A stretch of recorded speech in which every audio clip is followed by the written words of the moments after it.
तो साथियों नमस्कार, जोहार, आदाब, सत श्री अकाल। एग्जाम फाइटर नंबर 1 पे आप सभी का हार्दिक स्वागत है।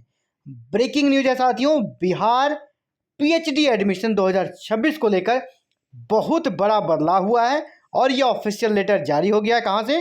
राज्यपाल सचिवालय से, पटना से राज्यपाल सचिवालय से ये ऑफिशियल लेटर जारी हुआ है। इसी के बारे में आज बात करेंगे, आखिर क्या बदलाव हुआ है। या और एक प्रकार से निष्कर्ष में हम इतना तो कह ही सकते हैं कि अब पीएचडी करना मुश्किल हो गया है। तो जी हाँ, पीएचडी करना अब आसान नहीं रहेगा। क्यों बता रहा हूँ, तो चलिए इस लेटर को देखते हैं। ये राज्यपाल सचिवालय बिहार लोक भवन पटना से जारी लेटर है। यहाँ पे क्या लिखा है, चलिए देखते हैं।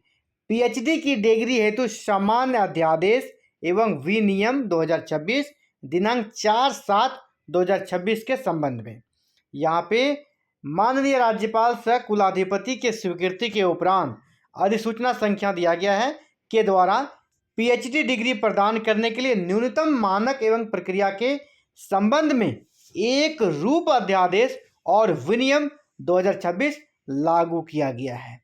ये लागू हो चुका है बिहार में। इस अधिसूचना के बाद पूर्व के इस संबंध के सारे सभी अध्यादेश और विनियम क्या हो जाएगा, ये आपका खत्म हो जाएगा, यानी अधिक्रमित हो जाएगा। इस अध्यादेश एवं विनिमय के कुछ प्रमुख बिंदु इस प्रकार हैं। क्या क्या चेंजेज हैं जो जरूरी जगह डिस्कस करना, उसको डिस्कस भी करेंगे हम लोग। पहला तो यह क्या करेगा, पीएचडी यह अध्यादेश जो बिहार में चल रहा है अभी, बिहार विश्वविद्यालय अधिनियम 1976 पटना, इससे आच्छादित जितने भी यूनिवर्सिटीज है बिहार में सब पे लागू होगा। पहला दिखा रहा है कि ये लागू कहाँ होगा, तो बिहार यूनिवर्सिटी एक्ट 1976 उसके तहत जो भी यूनिवर्सिटी आच्छादित है, जो भी उसके अंतर्गत आता है, सभी में लागू होगा, यानी पूरे बिहार में लागू होगा। यह अध्यादेश विनियम 4 जुलाई 2026 से प्रभावी होगा, यानी इस महीने के 4 जुलाई से यह प्रभाव में आ गया है यह अधिनियम। इसके बाद यहाँ कहा जा रहा है कि अध्यादेश विनिमय एवं इसके पूर्व कुलाधिपति के आदेश से निर्गत 2/6/2026 के पत्र के आलोक में उक्त तिथि अर्थात 2/6/26 के बाद से वर्ष 2024 से प्रारंभ करते हुए आगे के वर्षों के लिए पीएचडी की डिग्री प्राप्त करने हेतु प्रवेश तथा पीएचडी प्रदान करने की प्रक्रिया इसी अध्यादेश विनिमय से आच्छादित होगी।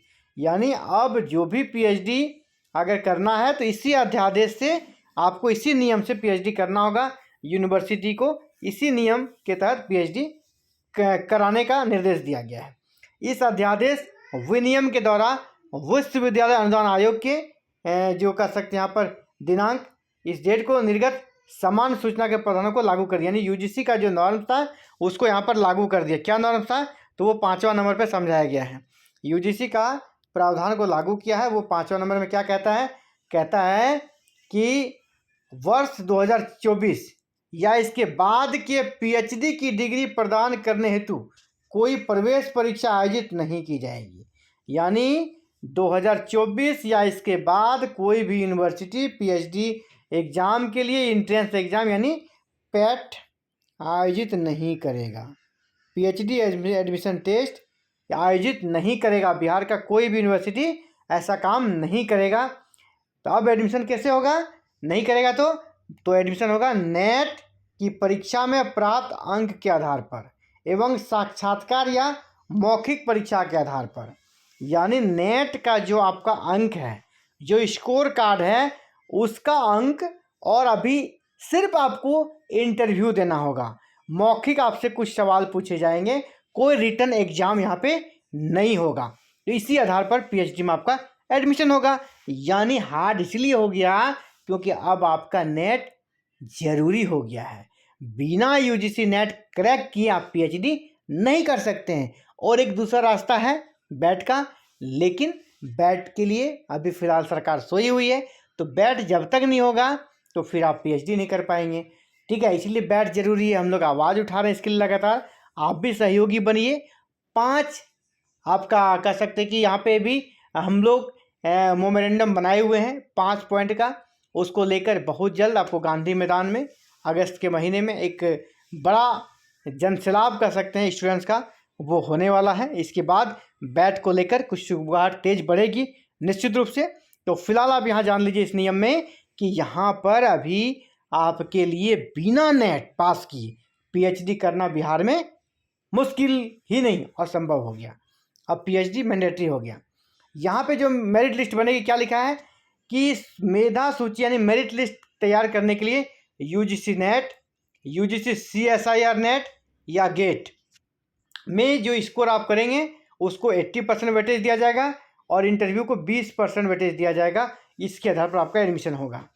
एडमिशन ऐसे नहीं होगा डायरेक्ट, एडमिशन भी जो होगा ना प्रवेश या पूरा समर्थ पोर्टल के माध्यम से होगा, ताकि इसको मॉनिटरिंग कर सके हर कोई, है ना, देख सके। इसकी जो ऊपर संस्थान है वो समर्थ पोर्टल से हर एक एक्टिविटी का मॉनिटरिंग कर सके। एडमिशन समर्थ पोर्टल से होगा, यानी यूजीसी का जो नॉर्म्स है उसको फॉलो किया जा रहा है। एडमिशन अब कॉलेज की वेबसाइट से नहीं बल्कि समर्थ पोर्टल से एडमिशन होगा। एक कर सकते हैं पूरा एक रूपता, पूरे बिहार में पीएचडी नामांकन में एक रूपता लाने का ये प्रयास किया है। उक्त अध्यादेश विनियम 2026 को अगर आप विस्तार से देखना चाहते हैं तो ये यहाँ पर लिंक दिया गया है, ठीक है। इस लिंक पर जाकर आप इसको डिटेल्स में पढ़ सकते हैं। इसको अगर और क्लियर देखना है तो यहाँ पे चलिए, राज्यपाल सचिवालय बिहार लोक भवन पटना पीएचडी डिग्री हेतु समान अध्यादेश एवं विनियम 2026 4/7/2026 के संबंध में क्या कहा गया है कि यह लागू किया गया है। लागू किया गया तो शुरू में 1, 2, 3 जो पॉइंट है ना, अब वो आपका 4 नंबर तक कोई विशेष नहीं है, आपका यहाँ 5 नंबर से ज़रूरी है जो आपको समझना है। 5 नंबर से, यहाँ 5 नंबर इधर आपको राइट साइड में देखिए, जो हमने बता दिया पहले कि नेट के स्कोर के आधार पर एडमिशन होगा आपका, ठीक है। 80% वेटेज आपका नेट स्कोर का रहेगा और 20% वेटेज आपका इंटरव्यू का रहेगा। समर्थ पोर्टल के माध्यम से एडमिशन होगा। और इसको डिटेल में अगर आप देखना चाहते हैं तो ये आपका लिंक है, ठीक है, ये लिंक है। इस लिंक पर क्लिक करके आप देख सकते हैं। और यह ऑफिशियल लेटर है, नीचे साइन किनका था, दीपक कुमार सिंह, राज्यपाल के अपर मुख्य सचिव हैं। तो फिलहाल साथियों इस वीडियो में इतना ही बात करेंगे। बाकी इस बदलाव के बारे में आप क्या सोचते हैं और अब आपको क्या लगता है पीएचडी कर पाएंगे कि नहीं, और इसके लिए क्या लगता है आपको बैट होना चाहिए कि नहीं, आप अपने विचार जरूर दीजिएगा, ताकि बैट के लिए हम लोग जो प्रयास कर रहे हैं उस प्रयास में आपका जो कर सकते हैं ज़रूरत है उस ज़रूरत को हम समझें। आप कितने प्रयास कर रहे हैं पीएचडी करने के लिए, किस प्रकार की समस्याएं आपको हो रही है जान सकें, इसके लिए आपको ज़्यादा से ज़्यादा कमेंट करना है। और आपका क्या विचार है इस नए कर सकते अध्यादेश के बारे में, आप अपने विचार को जरूर लिखिएगा। और बैट के बारे में अगर आप चाहते हैं लिखिएगा वी वांट बैट, ये जरूर लिखिएगा। और हमारा जो WhatsApp group we want bat, इसका लिंक इस वीडियो के नीचे है, उससे आप जरूर जुड़ जाइएगा, ताकि इस आवाज़ को और बड़े कह सकते हैं कि आवाज़ में तब्दील कर सकें हम लोग। तो फिलहाल साथ इस वीडियो में इतना ही। Thank you for watching this video and connecting with exam fighter number 1। Thank you.